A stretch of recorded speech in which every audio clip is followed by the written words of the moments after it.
नमस्कार मित्रों, मैं एसवी भारद्वाज और आप देख रहे हैं फ्री एस्ट्रो ट्यूटोरियल। दोस्तों, कन्या राशि के लिए तथा लगन के लिए जीवन का बड़ा मोड़ हो सकता है। इस अवधि में 30 जून से लेकर 12 जुलाई 13 दिन कवर करेगा यह वीडियो, यह चर्चा। दो सुखद परिवर्तन इस अवधि में हो जाएंगे, जिसके कारण कई बार होता है कि आपको काफ़ी पीछे अगर दिक्कत रही है, तनाव रहा है, परेशानी रही है, कोई मन में बेचैनी रही है या कोई बड़ा कार्य आपका अटका रहा है, चाहे रिश्तों में कोई आपको इस तरह की स्थिति रही है कि जीवन बेहाल सा हो जाता है, उस स्थिति से निकलने के लिए यह 12-13 दिन बहुत महत्वपूर्ण होंगे।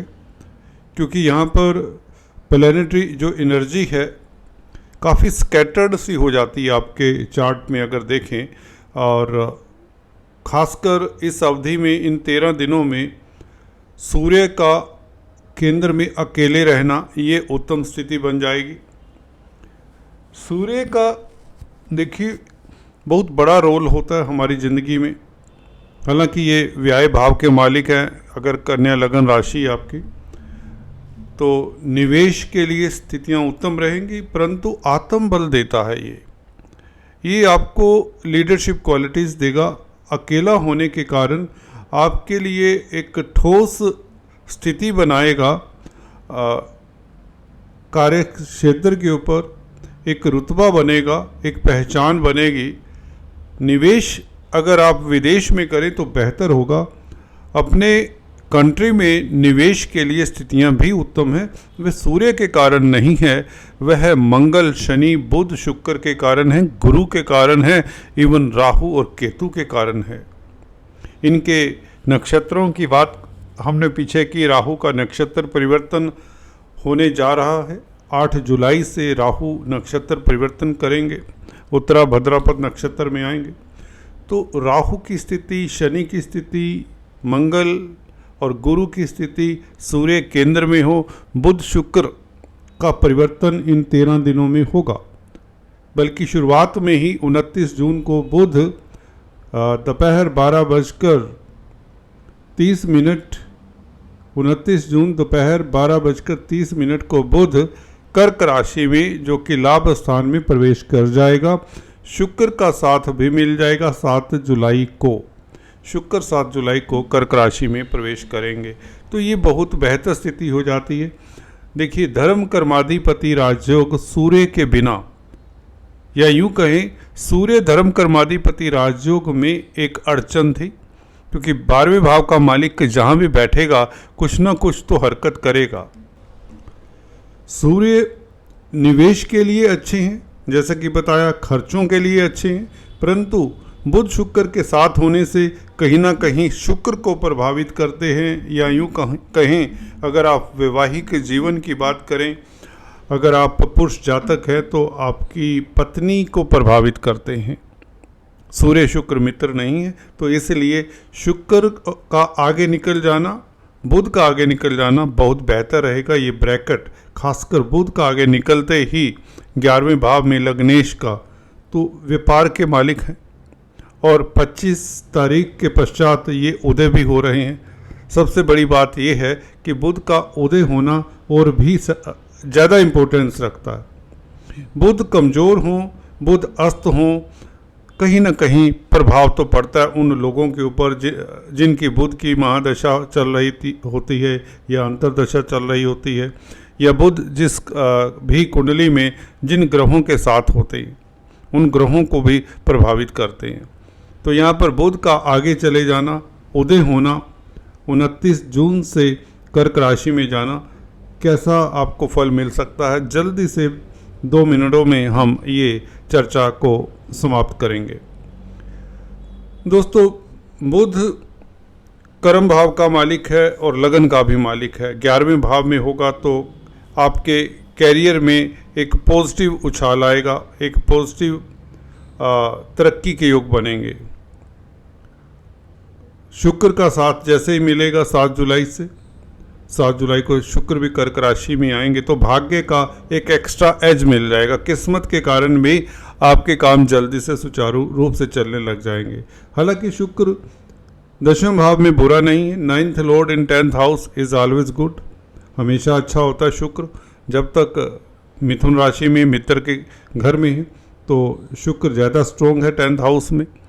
यहाँ पर अमला नामक राजयोग बनाते हैं। नो डाउट 10th हाउस का शुक्र कमाल करता है। यहाँ पर भौतिक सुख देता है और धन की स्थिति बेहतर करता है, पारिवारिक रिश्ते मधुर करता है, धन आता है, परिवार में कुटुंब में धन आता है और अच्छा समय आपका निकलता है। लव लाइफ बेहतर रहती है। केंद्र में शुक्र हो तो केंद्रीय प्रभाव लगन के ऊपर पड़ता है तो आप अच्छे अच्छे परिधान परचेज करते हैं। 11वें भाव में भी शुक्र, क्योंकि यहाँ पर शनि की राशि आती है। कालपुरुष की कुंडली में अगर देखें तो यहाँ पर कुंभ राशि आती है शनि की, तो यहाँ पर शुक्र बहुत अच्छे हैं, दोनों मित्र हैं। वैसे भी 11वें भाव में कोई भी ग्रह हो, आपको ये एक सूत्र बता देता हूँ, कोई भी ग्रह हो अच्छा ही फल दे जाता है अंततः, कितना भी कमज़ोर क्यों ना हो। शुक्र बुध यहाँ पर धर्म कर्माधिपति राजयोग भी बना रहे हैं, जिसके कारण आप भाग्य के कारण, किस्मत के कारण कुछ ना कुछ अच्छा कर पाएंगे। कैरियर को लेकर हो सकता है आप नौकरी को लेकर परेशान हो तो नौकरी मिल जाती है। हो सकता है कार्यस्थल में कोई वैसे ही परेशानी चल रही है, उसका सोल्यूशन मिल सकता है। कार्यस्थल में अगर आप परिवर्तन चाहते हैं, किसी तरह का कोई शक शुबा है कामकाज को लेकर ऑफिस में, उसका निदान हो जाता है। बॉस के साथ अगर आपके तनाव रहे हैं पीछे तो उसका सोल्यूशन मिल जाता है, क्योंकि 11वें भाव में लाभ होगा आपको कार्यस्थल से। 11वें भाव में बैठेगा शुक्र बुध तो कार्यस्थल से लाभ होगा। इवन सरकारी क्षेत्रों से लाभ के योग बनते, शासन सत्ता की मदद मिल जाती है। सूर्य केंद्र में जब तक यहाँ पर बैठे हैं तो शासन सत्ता के लिए सूर्य जरूर अच्छे हैं। हाँ, निवेश अगर अपने देश में करते हैं, व्यापार करते हैं देश में, तो थोड़ा सा सजग रहें। हालांकि बुध का आगे निकल जाना निवेश के लिए भी स्थितियाँ बेहतर हो जाएंगी 29 जून से। तो 30 जून से लेकर 12 जुलाई तक आपके लिए बेहतर है। यहाँ पर मंगल का विपरीत राजयोग आपको कई तरह की प्रॉब्लम्स से जो अचानक से हो जाती हैं, मन में भय चिंता रहती है, उससे आपको निजात दिलाता है। तो ये ब्रैकेट आपके लिए बहुत बेहतर है। कोई बड़ा डिसीजन लेना चाहते हैं, बहुत उत्तम स्थिति में रहेगा। और शनि का विपरीत राजयोग और शनि का वक्री होकर चेष्टा बल बढ़ जाता है, तो ये भी परिवर्तन की ओर इशारा करता है शनि भी। तो शनि का प्रभाव, बुध शुक्र की स्थिति, गुरु का भाग्य स्थान में बैठना, ये तो गोल्डन फेस हो जाता है। 9th हाउस में गुरु का बैठना आपको ज़मीन जायदाद प्रॉपर्टी संबंधित कोई प्रॉब्लम है उसका सोल्यूशन मिलता है, क्योंकि 4th लॉर्ड त्रिकोण में बैठा है और कहीं ना कहीं सप्तम भाव के भी शुभ फल देता है गुरु। सप्तम भाव व्यापार व्यवसाय के साथ साथ आपका मैरिज लाइफ का है, तो दाम्पत्य जीवन सुखद रहता है। या इवन अगर आप किसी तरह के अफेयर्स में हैं, क्योंकि शुक्र का 11वें भाव में बैठना यही बताता है 7 जुलाई से कि आपकी लव लाइफ बेहतर होगी। गुरु का प्रभाव भी पंचम भाव के ऊपर अच्छा ही कहा जाएगा। शेयर बाज़ार वालों के लिए स्थितियाँ ज़्यादा बेहतर हो जाएंगी 29 जून से, जैसे बुध 11वें भाव में आएंगे। और बुध का क्योंकि पंचम भाव के ऊपर प्रभाव रहेगा, कर्म भाव के मालिक और लगन के मालिक हैं बुध, और 7 तारीख से शुक्र का भी प्रभाव रहेगा पंचम भाव के ऊपर। तो संतान को लेकर कोई किसी तरह का प्रॉब्लम है, उसका सोल्यूशन, संतान के बारे में आप निश्चिंत रहेंगे। व्यापार को लेकर कोई दिक्कत थी, उसका सोल्यूशन बहुत जल्दी मिल जाएगा। धन की स्थिति बेहतर होती है क्योंकि आय का भाव है 11वां भाव।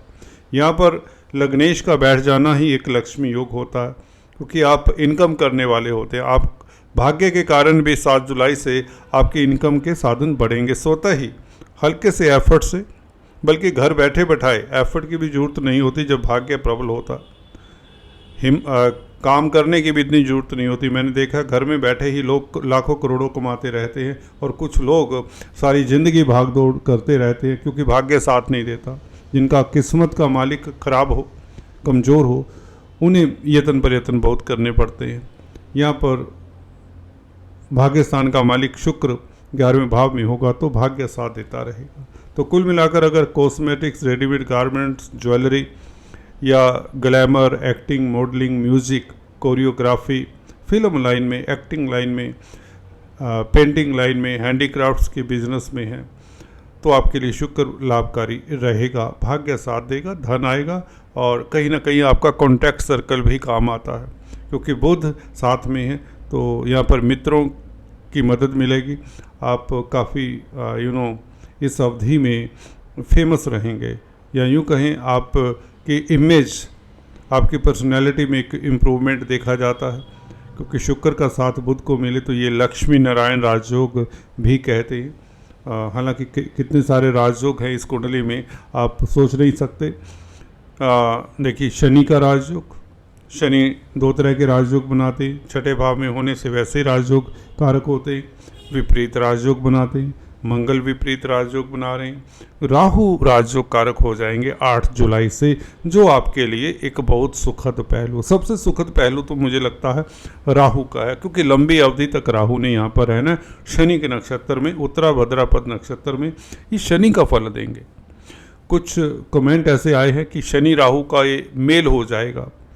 दोस्तों कमेंट करना बहुत कई बार आसान लगता है। एस्ट्रोलॉजी एक दिन में नहीं सीखी जाती, एक महीने में नहीं, एक साल में नहीं, इवन काफ़ी सालों में भी आप इसे नहीं आत्मसात कर सकते। बिना एक्सपीरियंस के कोई भी जो भी लाइन है, जो भी ट्रेड है, जो भी प्रोफेशन है, उसमें महारत कर नहीं सकते। हम रोज़ कुछ ना कुछ नया सीखते हैं। एस्ट्रोलॉजी की बात करें, ज्योतिष की बात करें, हालांकि 30 साल से इस लाइन में हूँ, बट आपको ये बताना चाहता हूँ उत्तरा भद्रापद नक्षत्र में राहु हो तो एनर्जी देता है, आपको आपके लगन को देखता है, केतु को देखेगा तो आप में ऊर्जा सी होगी। बिना ऊर्जा के तो कुछ होता नहीं, जोश ही नहीं है, आदमी मरा मरा सा है, मन उसका जिसका मरा हुआ है वो करेगा क्या। जो 2 मिनट में नेगेटिव हो जाता है, 2 मिनट में उसके विचार नेगेटिव हो जाते हैं, वो करेगा क्या, वो सुखी भी नहीं रहता। तो ये आपको देखिए 7वें भाव में आपको पता है कि दाम्पत्य जीवन को लेकर ये राहु कहीं ना कहीं दिक्कत देता, परंतु तब तक देता जब तक गुरु अष्टम में थे। गुरु भाग्यस्थान में आ चुके हैं, इसने गुरु का भी फल देना है। तो ये जो कमेंट था तो अच्छी बात है, आप कमेंट करिए, अच्छा लगता है तभी तो आपका जवाब दे रहा हूँ। कमेंट ना करते तो मैं ये चर्चा ना करता। अब काफ़ी को इसका ज्ञान मिल जाएगा कि राहु निश्चित तौर से पहले से और बेहतर हो चुके हैं। मई से तो गुरु ने परिवर्तन किए तो राहु बेहतर हो गए। ये अड़चन का कारण नहीं हो सकते आपकी मैरिज लाइफ में या व्यापार में या भागीदारी में या अदालती मसलों में। वो तो शनि रखवाले हैं ना आपके। मार्च 2025 तक तो शनि ने आपकी बागडोर संभाली हुई है, तो चिंता किसी बात की नहीं करने का, कहीं भी आपको उलझने का नहीं, कहीं भी उलझन तो है ही नहीं, ना दिमाग में है ना बाहर है, कहीं भी नहीं है। और ये गोचर तो जो 13 दिन की बात कर रहे हूँ, ये सुनहरा सा पीरियड दिखता है, इसलिए मैंने कहा चलिए आपके लिए एक वीडियो पेश की जाए और आपसे कुछ बातचीत हो जाए। That is it. आज इतना ही, फिर से मिलते हैं। Please to subscribe, like and share, ताकि हम जुड़े रहें और ज्योतिष की इसी तरह की चर्चा आगे करते रहेंगे। Thank you so much.